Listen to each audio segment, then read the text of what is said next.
Welcome all. This is Breaching the Perimeter via Cloud Synchronized Browser Settings. I'm Ed. So I thought I'd start off by telling a story of how I first encountered Cloud Sync. So I was doing an attack simulation, and we'd successfully compromised a user's credentials via vishing. So we had user credentials, but we needed a way to actually crack the perimeter with them. So my attack diagrams usually look something like this. So I'll try to get into the VPN if I can. If not, look at business infra, things like SharePoint to try to pull data externally. If not, maybe try internal phishing to drop malware for code exec. If not, maybe try to hit their other cloud infrastructure to get code exec. And if none of that's working, suss out whatever else we've got in the way of external infrastructure that we can try to get code exec on. But nothing was working on this specific engagement. The VPN needed alternate credentials. All their business infra was locked down by MFA, and we couldn't find any other sites to compromise.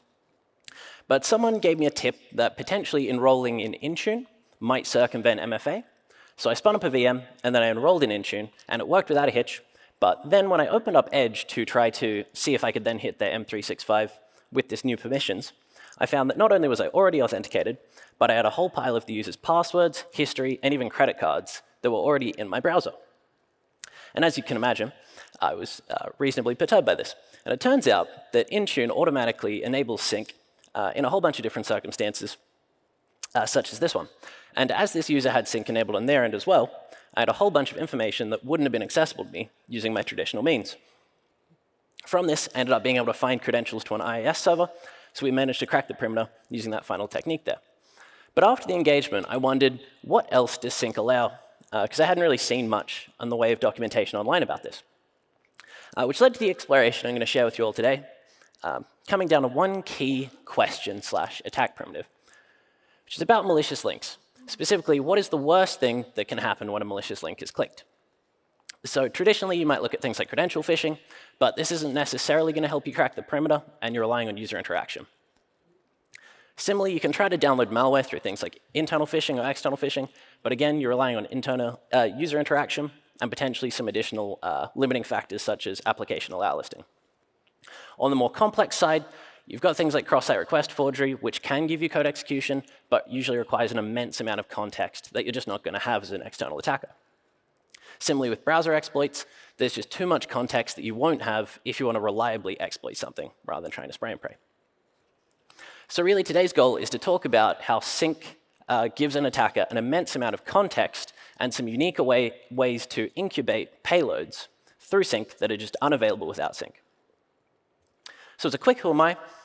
Oh, actually, demo time first. I mixed this up last minute. I thought I'd kick off by showing all of this through. So this is emulating a developer user who has a Tomcat instance running. All of the context to build this payload was found through sync. This is obviously an emulated copy. But yep, all the context was pulled out through sync, and the entire payload is incubated through sync as well. So all you have to do is wait for the user to start their browser at the start of the day, probably on a Monday morning.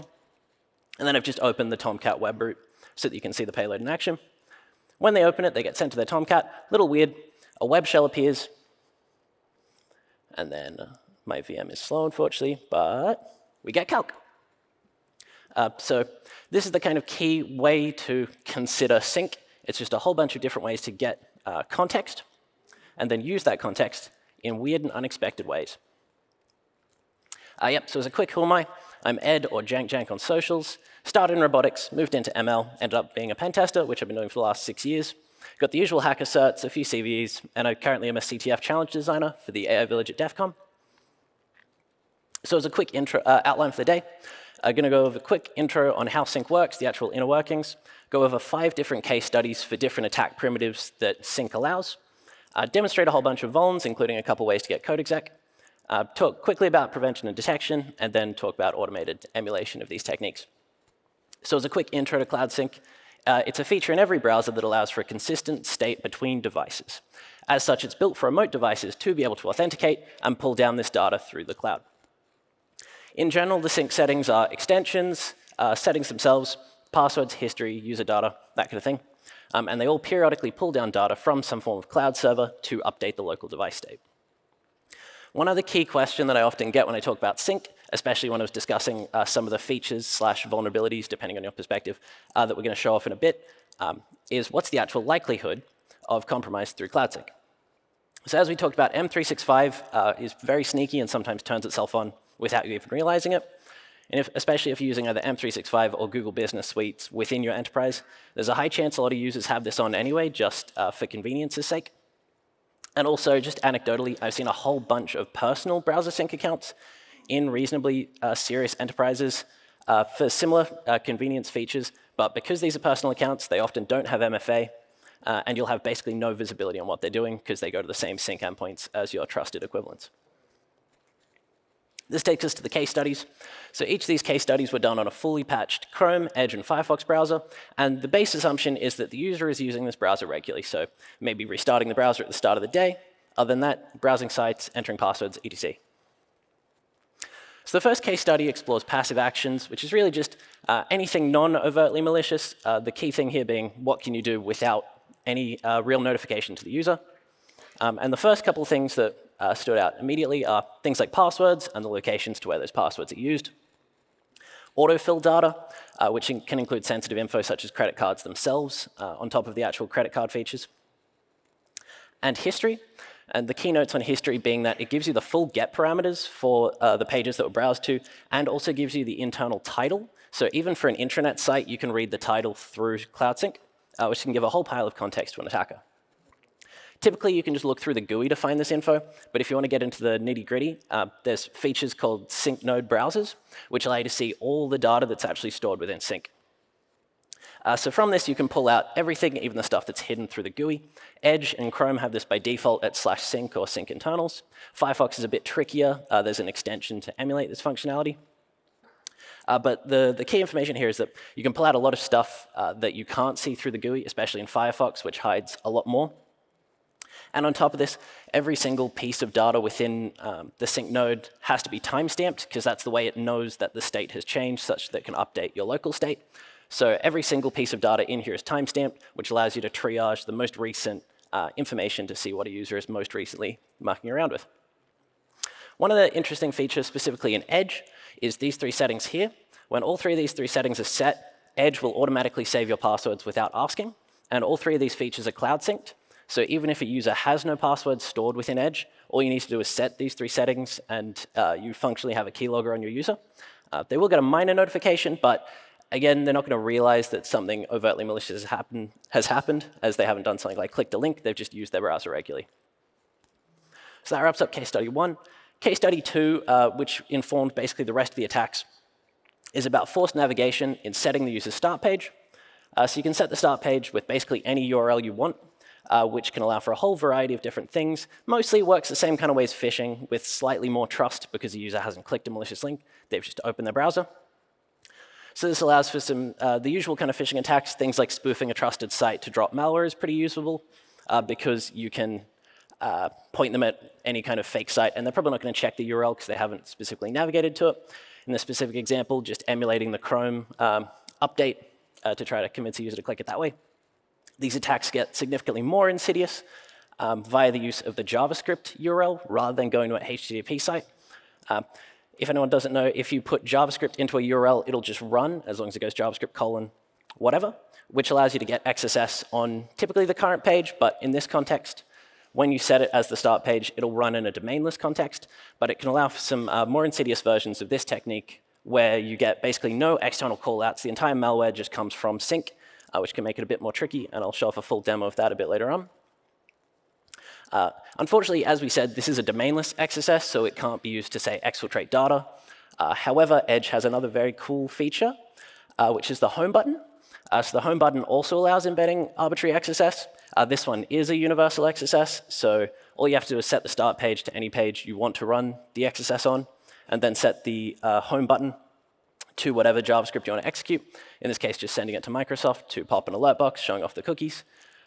Again, I notified Edge of this, and they gave me the thumbs up and said that it was a risk accepted. So this is still in Edge today. But yep, so unfortunately, this does mean you do have some user interaction. But again, it's pressing the home button. It's not clicking a link. But that's not the only types of URLs that you can navigate to. You can also use local files or even remote file shares to allow for things like this. So if you send a user to a remote file share and port 445 outbound is allowed, then you can just coerce authentication to crack domain passwords. or potentially relay them, but that's a bit too tricky, in my opinion. So it'll look something like this usually. Where it says access to the file was denied, that's just because this wasn't a real file, but if you were to put in a real file, you can run that HTML from a file context, which we'll talk about in a moment. And then just on the local equivalent, if you go to a folder, it'll typically look something like this as a directory listing. Specifically, I used C users here because that gives you the list of all the users on that desktop device. So if you have XSS, such as via the Edge Universal XSS we just mentioned, or specifically via extensions, just any way to get XSS on the page, you can then exfiltrate this data and just ship it off via fetch to pull this data down for yourself. Rather than going to a folder, if you go to a specific file, typically it'll also be rendered in browser, which again allows you to just pull down that data via XSS if you've got it. So the other weird thing that the file context allows that I wanted to flag is loading local resources. So typically the same origin policy prevents you loading local files as resources into pages. However, the entire file is treated as the same origin context, which means you can use a remote file share to load a local file. So in a circumstance like this, this is a little difficult to find in the real world. The best example I found is the preferences file in Firefox, which you do need to know the full path for. But as this file works as valid JavaScript, all you need to do is overwrite the user pref string with a function, in this case just logging it to disk, but again, you can exfiltrate it just as easily. So you just set that function to something to exfiltrate, and then you can just load that resource as JavaScript, and then once it's in the DOM, you have full access to it. So that technique in particular I wanted to call out because it doesn't require any of these other vulnerabilities that we're going to talk about today. It's just a thing that browsers do. On top of the file protocol handler, there's also arbitrary protocol handlers. Typically, application protocol handlers are just a way to inform a browser to leave the browser context to run an external application. So this could be something like Zoom or Teams when you're trying to open a conferencing software. But there's just a whole slew of them, a lot of them inbuilt into Windows. In general, the more unsafe ones are going to be ones that need to get downloaded. A good example here being the Java Network Launch Protocol Handler, which looks like this. And this just pulls down and runs a remote jar file. Java does need to be installed for this one, but as this can run arbitrary code, it does give you a secondary prompt because Java's nice like that. But in the case where you find a protocol handling vulnerability, which is when it shouldn't do RC, but it does, it's typically patched out and called a vulnerability. Things like Felino were a recent example of this, but these do come up semi-frequently. But again, this gives you an interesting way to kind of execute code outside of the browser context. In the real world, I think things like JNLP are probably more likely than someone dropping an arbitrary ODay. But if something does come out in the protocol handler space, this is something to keep an eye on.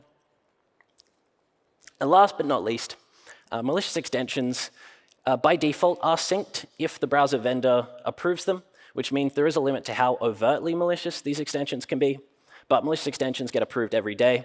And on top of that, there's also just a lot of dodgy extensions out there where the code isn't overtly malicious, but just poorly written, which can lead to all kinds of circumstances.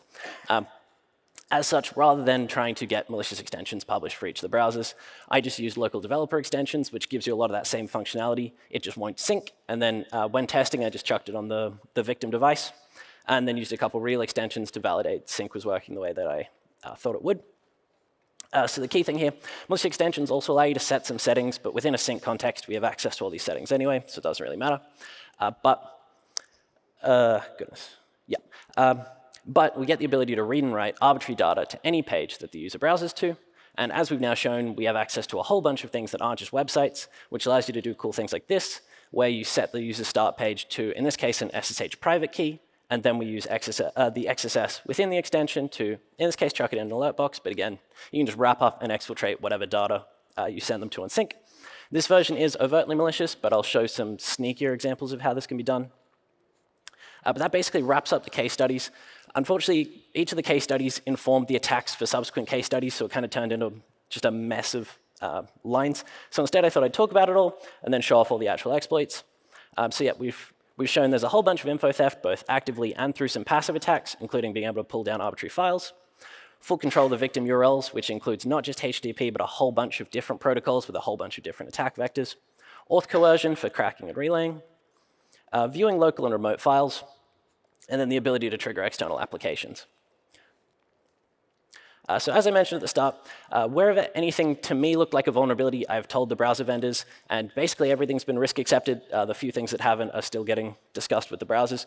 But everything that we're going to show today worked as of a week ago when I last tested, but I presume it's all still in there.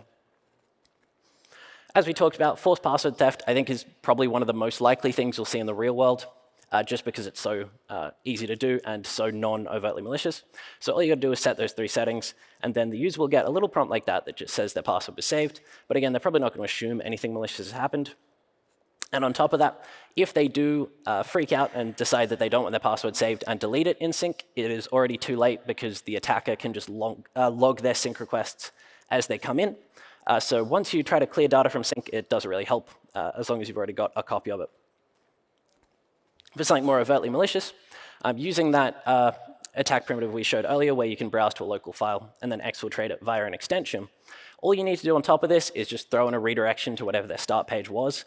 And depending on how big the file is you're trying to exfiltrate, this usually takes about half a second before it swaps to the usual page. And then once you've exfiltrated it, you can just swap their home page back to whatever their normal home page was. They'll see something weird for half a second and then never see it again. Similarly, you can do the same thing on share drives. Here I've just emulated netlogon on a domain controller, which I think is a pretty good example of the power of this, where this allows you, even without exfiltrating these files, just by looking at the file extensions, netlogon will just run all of these programs whenever you're in an active directory context and log in. So by doing this, it gives you pretty good context as to what is going to circumvent app allow listing for your subsequent malware attacks. Or you can pull down these actual files, and you can often find things like credentials in them as well. And yeah, just using the same technique with either XSS through Edge or a malicious extension, you can just pull all this data down. And then I just thought I'd show off the JSON-P theft technique earlier, where you're just loading a local resource into the DOM and then exfiltrating it, or in this case, just console.logging it, as this technique seems to be one that is rather confusing to understand conceptually. So yeah, this is just a file share called demo share with a HTML file that you then send the user start page to, and it'll exfiltrate that data. As for the more code exec side of things, so this is a way to use the XSS within Sync to drop malware without any additional external callouts. So in this case, all you're doing is you're embedding an HTML smuggling payload, which is just a way to drop a malicious payload to disk just through JavaScript. So it drops this Chrome update.exe to disk and then sends the user to google.com.au. In this case, all the user will see is the browser load, the download start, and then be at Google, which gives you pretty significant context that it looks like it's come from Google. And again, there's almost no network visibility as to what's actually happened. The only thing you'll actually see is the sync request when this data gets pulled down, which is, yeah, rather insidious way to go about it.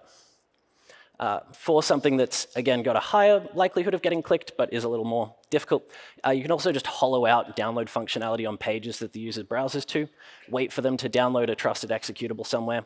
And in this case, I've just hollowed out the download Chrome button to put in that same HTML smuggling payload. I consider this more of like a threat actor concern where you've got enough time to guarantee your payload execution. The reason I've shown this one specifically is because this technique doesn't actually work on Google, and my goal is to not give script kiddies more things to cause havoc. So one fun thing about extensions is that content security policies will typically prevent malicious stuff from running in circumstances like this.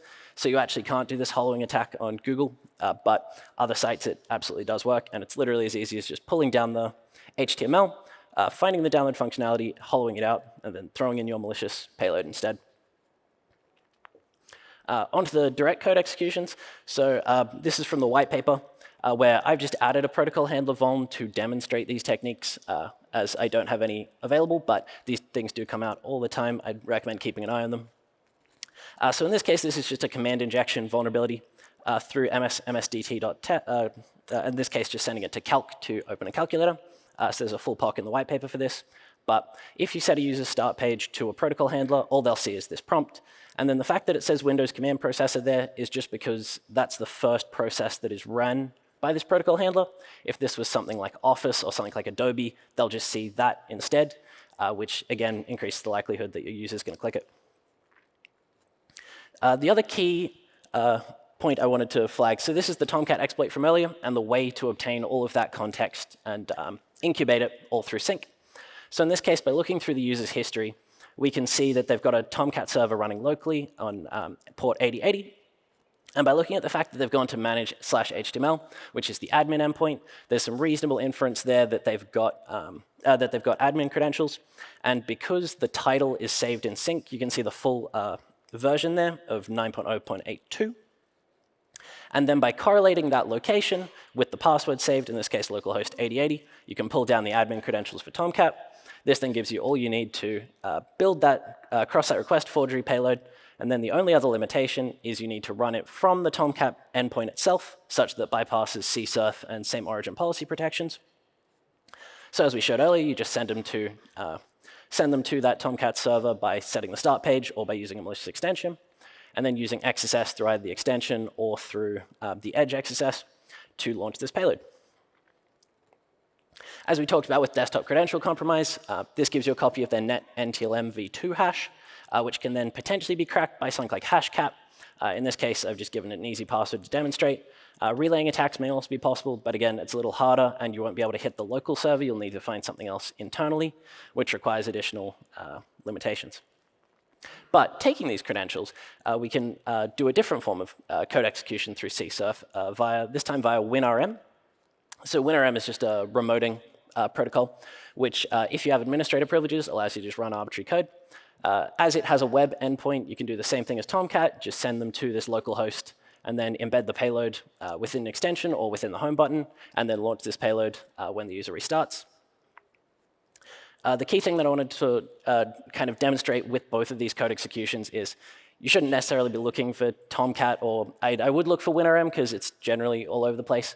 But this is more of a conceptual idea as to how you can find this context and cater it to the specific environment that you're trying to crack, not specifically to focus on this Tomcat, for example, as code exec in that is well documented.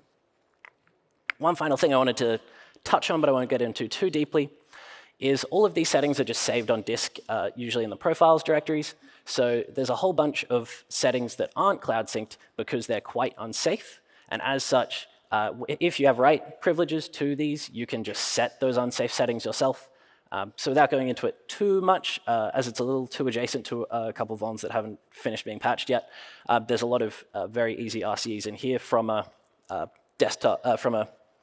Active Directory privesc perspective and lateral movement.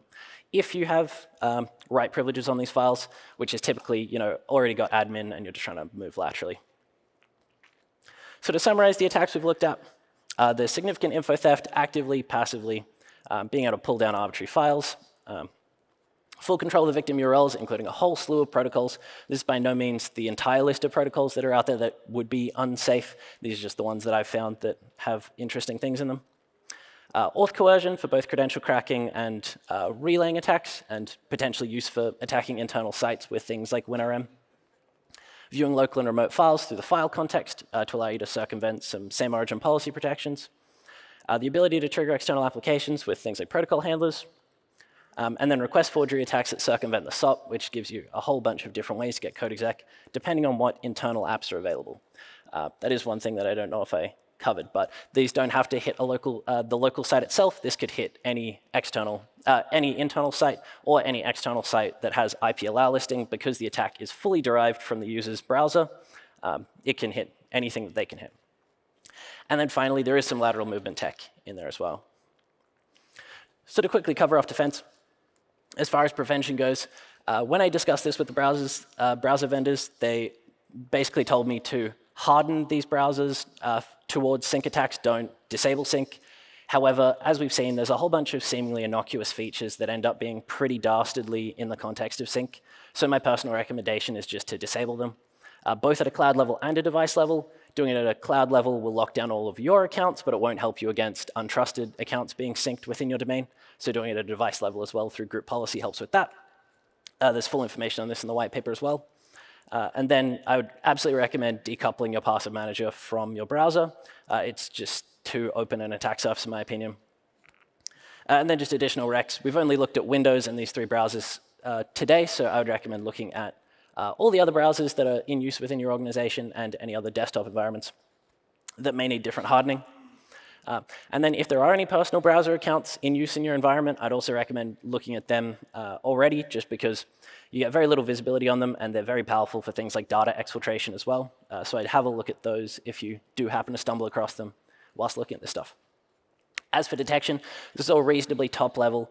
You get very little visibility within Sync itself. You could SSL inspect the Sync traffic and try to find malicious things, but it doesn't really seem like a great option to me personally. So I'd recommend looking more at the actual authentication side. So in any of your enterprise accounts that are external, investigating things like anomalous logins within your external services. Also on the internal side, looking for any malicious extensions, as they do give you an immense amount of power, and especially some key ways to execute CSRF attacks that you don't get elsewhere. Investigating anomalous browser subprocesses helps with protocol handlers. And then just alerting on excessive network activity, things like port scanning. If you do want to, say, find WinRAM on a server, you may need to port scan through fetch, which will be rather noisy. So for the more opportunistic attackers side of things, I'd recommend looking for that the way you typically would. Last but not least, I wanted to show Sinky off, which is just a .NET tool to emulate the techniques that we've talked about today. So it's not overtly malicious in itself. It's just a way to drop browser profiles that sync to disk with a malicious extension, a malicious developer extension, so you don't have to deal with the vendors. And then it just periodically opens and closes itself. And then from that, you can incubate all of the techniques we've talked about today. And if they require an extension, it has a way to pass the malicious JavaScript to the extension from the sync to the extension to leverage those attacks. And then it'll just keep looping until you send it a kill request. And now I'll show off a couple of those techniques through Synky. Ooh. Where is my mouse? There. Excellent. Ooh, other way. Perfect. So just as far as the setup goes, on the left here is our victim device, the one running Synky, and in this case I've just told it to just loop Chrome. And then on the right here we have our Kali instance, which is going to retrieve the data we're exfiltrating, and then is also hosting the share with a malicious HTML file for our JSON-P theft. And then the bare metal device here is the external attack in this context. But all this is coming through the internet through Sync. So in this case, we're just waiting for Synky to fire off. As we can see, there's no malicious activity, but they're both running the same Sync account. So in this case, you can just chuck in the JSON-P theft payload, wait for it to sync, and then wait for Synky to kill it and restart it. And then, whenever she's ready. And then in this case, it's just wrapping it up in base64 and sending it off to this HTTP server.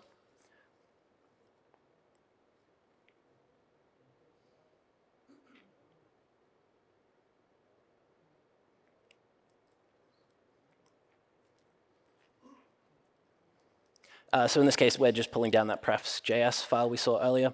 Finding things that are vulnerable to JSON-P theft is a bit trickier, but I haven't been able to go through the whole file system because it takes far too long. And then for this one, we're just doing that private key theft that we showed earlier. And in this case, we're now, to improve the OPSEC, we're now redirecting them to Google afterwards to show just how quick that window is for exfiltration.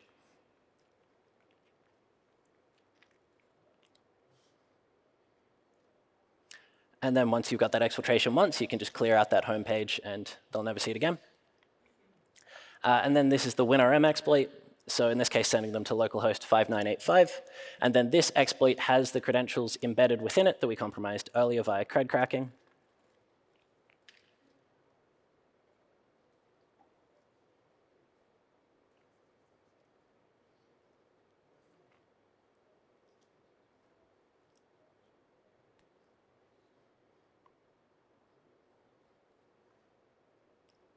So again, yeah, it just sends it back to Google, and then we see our calc pop.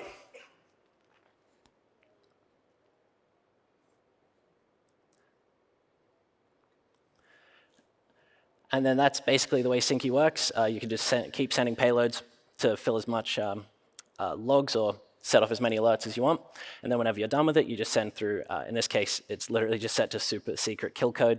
And then Synky reads that from the preferences file and will get the notification to kill itself. In this case, I was slightly too late on sending that request, so it opens a second calculator. But then on the next loop, it'll read that sync and then end.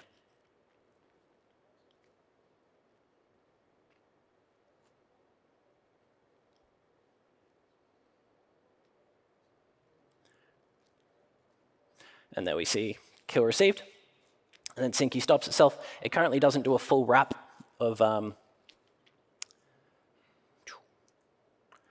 it doesn't fully nuke itself from disk yet, which is something I'd like to expand in the future. But for now, it's just built to do as much overtly malicious activity as you can. Again, the goal here is not to necessarily aid attackers with a new tool, but to kind of demonstrate impact and make people actually start thinking about sync as an attack vector. So just to wrap up, sync provides remote attackers with significant context and very unique ways to leverage that context to incubate some surprisingly complex payloads within sync to allow you to crack the perimeter. Personally, I just recommend disabling sync in enterprise environments, but at the very least, start keeping a good eye on it and hardening against as much of these techniques as you can. And if you're on the offensive side, consider using Synky for your next attack sim. It's pretty easy to wrap up with code exec if you want to try it for a C2 as well. But again, it's really built for the defensive side. Excellent, and that's it.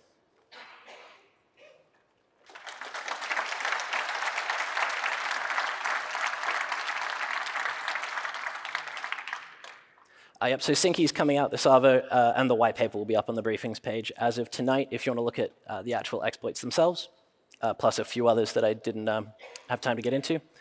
We've got about 5-ish minutes. If anyone doesn't have any questions, there are mics.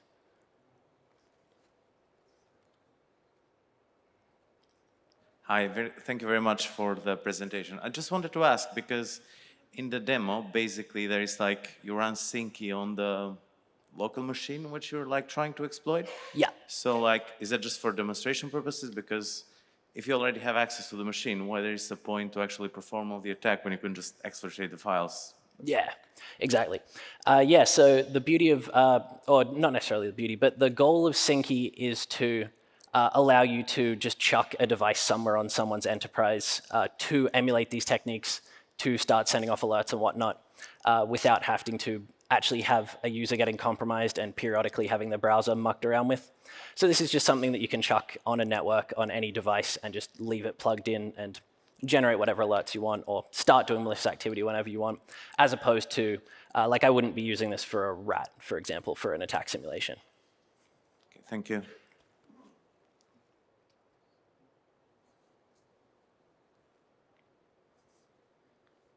Hi. Thank you for your great presentation.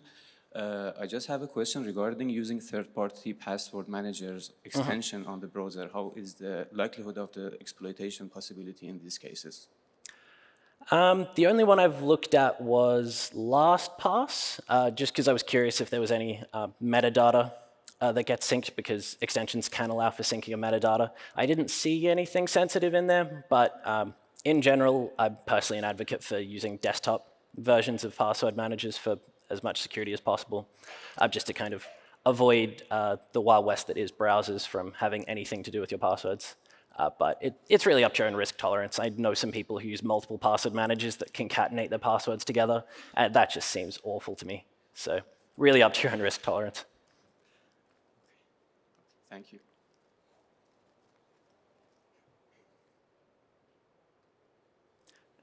Excellent.